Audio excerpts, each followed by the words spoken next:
try to give him to us. So he'll be a guy that, if he shows up and does the exact right thing, he can win the fight. If he don't do the right thing, which I don't see him doing, I don't know why he would at this point in his career. Crawford took the moving up in weight classes serious. He did the dieting, he did the training. So I feel like when you put in work like that, let's call a spade, right? When you get bigger, you do slow down a little bit, but that doesn't mean he's gonna be ineffective at that weight.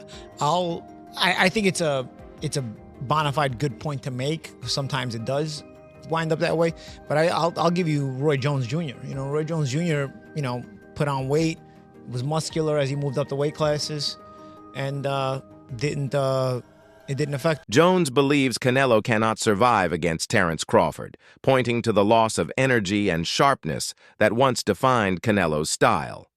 He expressed disappointment over Canelo's current form, questioning why he appears diminished at this stage of his career. In contrast, Jones praised Crawford's determination, focus, and elite skill set. He argued that the weight difference will not decide the outcome, as Crawford's technique, timing, and ring IQ can neutralize any size advantage. Facing a fighter as skilled and relentless as Crawford, Jones warned, could expose how well Terence can take his punch. And what I'm seeing is I see a hungry Crawford, a Crawford that has been looking for the opportunity for a long time, finally getting the opportunity, and really ready to grab the opportunity. And with Canelo, I see a guy who not necessarily hungry, but loves to entertain, loves to give us the big fights. Always tries to give the big fights. He finds a way to give us big fights. Not gonna always win them, but he always tries to give them to us. So he'll be a guy that, if he shows up and does the exact right thing, he can win the fight. If he don't do the right thing, which I don't see him doing, I don't know why he would at this point in his career. I don't know.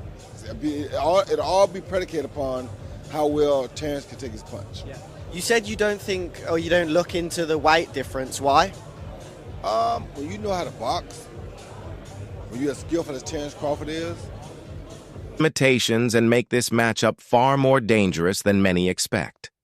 Believing victory over Crawford is inevitable, Canelo risks a harsh reality check. Jones stressed that underestimating Crawford's skill and strategy could lead to a tough, potentially punishing defeat. It's a hard one to call, and I'm going to tell you why it's a hard one to call. It's a hard one to call because it'll all be predicated upon how Canelo approaches the fight. If Canelo approaches the fight like he's the man and he can box and outbox Terence Crawford, he'll get beat. If he comes out and shows that he really wants to go out and prove the world that he's still the best, he might win. So it all depends on. Also highlighted Crawford's unique approach to moving up in weight. Rather than adding bulk recklessly, Crawford has carefully planned and executed the process, preserving his speed and agility through the right diet, conditioning routines, and hard work. This methodical preparation, Jones said, makes the fight a win-win for Crawford. Even though facing a bigger opponent presents real physical challenges, Crawford's skills, discipline, and commitment give him every chance to adapt successfully.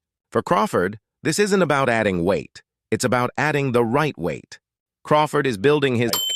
Me personally, meeting Crawford several times, it's like the man is just so competitive. It's like I don't even have to say nothing to him. He'll just like, man, when we sparring, it's like his competitiveness is always gonna put him over the edge, and then he just has that, like, I'm not gonna let you bully me, or his skill set.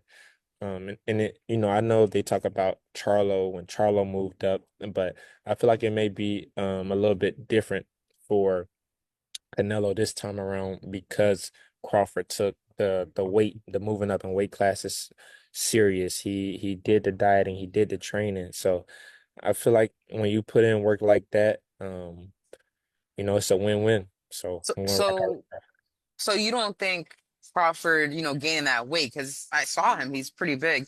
You don't yes. think that's going to be a disadvantage for him in this fight?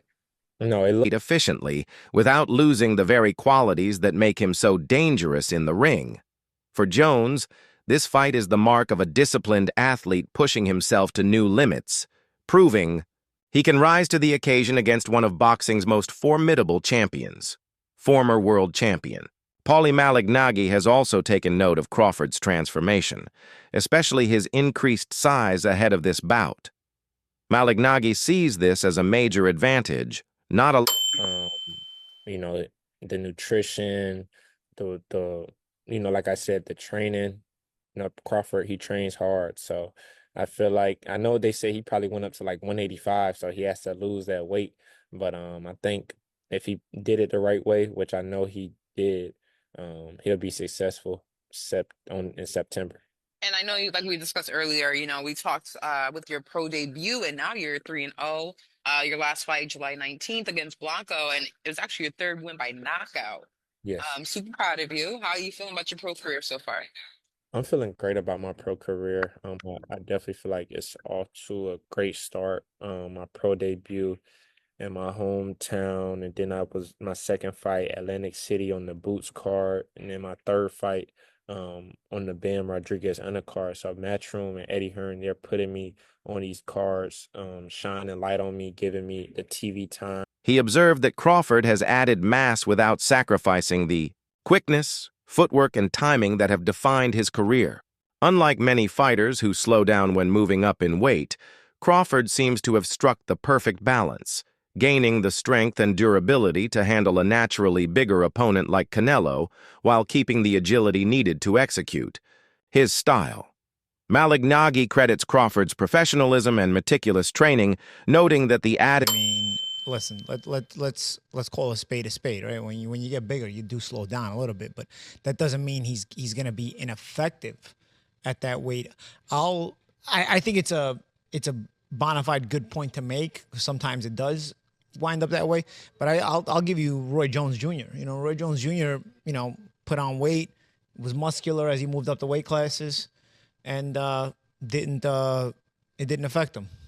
Good old Manny Pacquiao did the same thing, So there's times where it affects, and there's times where I guess if you put it on the right way.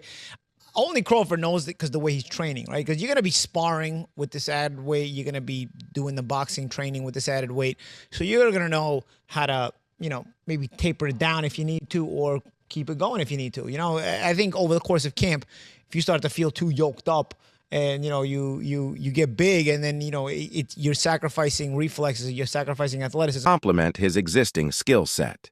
In his view, Crawford could even benefit from the extra power when dealing with Canelo's pressure. Max Kellerman echoed that sentiment, highlighting Crawford's jab as one of the most precise and effective weapons in boxing today, fast, well-timed, and capable of dictating a fight's rhythm. While Canelo once possessed a similarly sharp jab earlier in his career, Kellerman noted it has faded in recent years. That difference, he said, gives Crawford a clear...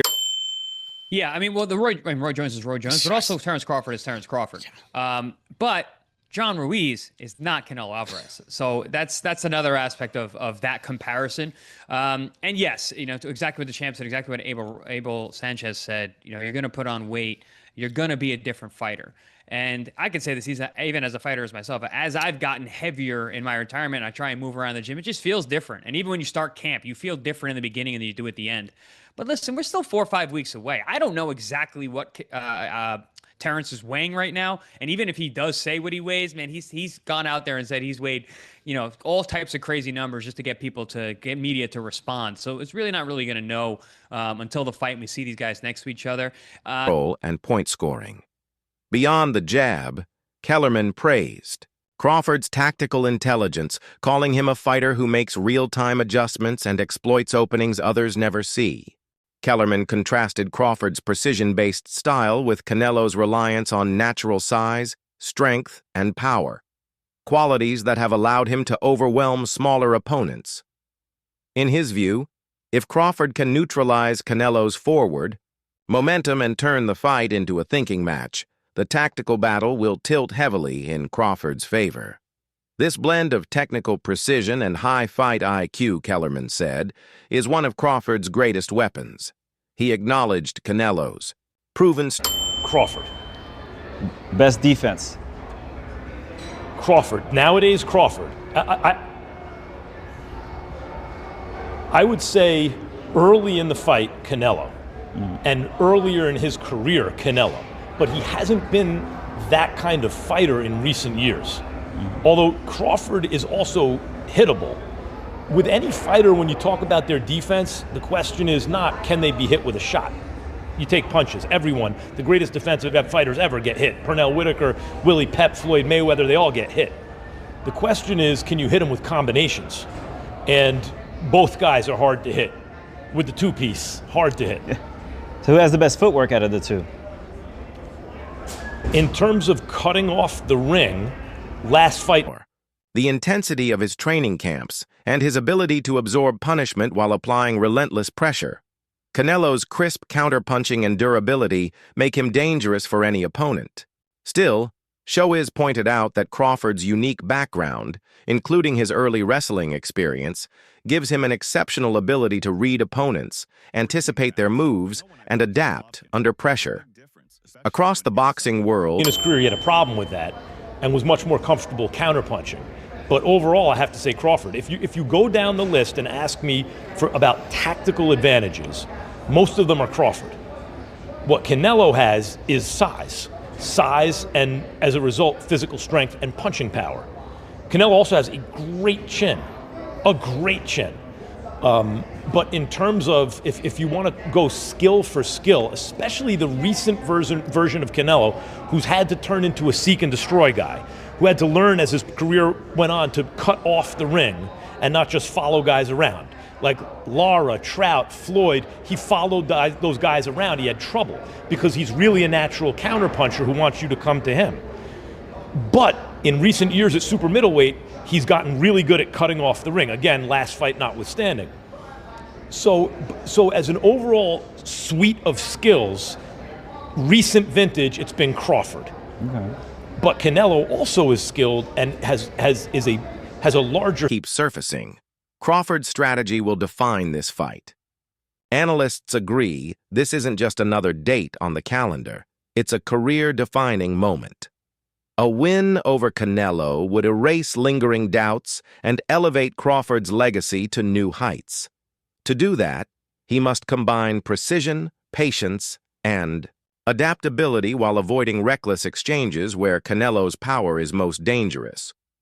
Experts suggest his game plan should center on controlling distance. He uses his legs, he uses his core, and then his neck itself to lift up Bivol like Bivol was a featherweight. That is a huge representation of how strong Canelo is. When you look at his workouts, you can tell why he was able to do that. All these damn neck exercises that I wouldn't dare do. Okay, that stuff looks painful. The squatting and all that stuff that he's doing is exactly why Canelo Alvarez, honestly, is a strong fighter. He tried to do it again with William Skull. William Skull shook out of it, but he is a bull. Listen, Terrence Bud Crawford is strong.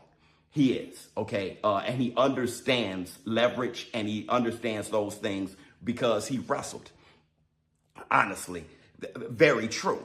But Saul Canelo disrupt Canelo's forward march and gradually wearing him down.